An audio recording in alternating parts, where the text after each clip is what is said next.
Ayun na sa inyo guys, so welcome back again sa ating video ngayon is pag-usapan natin yung mga features in Video Guru or Video Maker.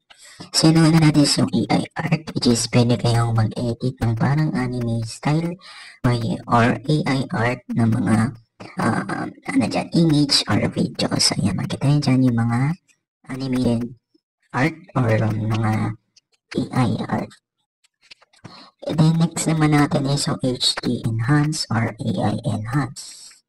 Sorry, camera pa natin ko sa So yung camera next, makikita nyo dyan yung mga free features na una is yung aspect ratio. Dyan yung 9:16, 1:1, or and then nakikita nyo yung kabilang camera. Pwede switch yung RP flip. And then sunod naman is yung ito ay I think yung filter din effect. Yung tayo dyan yung glitch, beat, mirror, and reading. And then next naman is yung sa timer. Ay photo yata yung isa.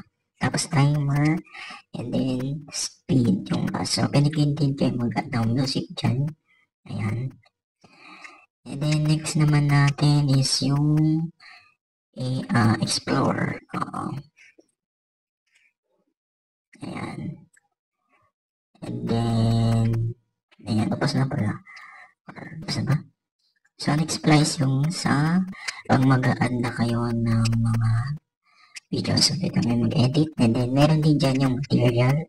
Which is, pwede yung gamitin sa edit. Pwede yan yung color, then beginning, and ending, then blend. Pero kaya tayong isa.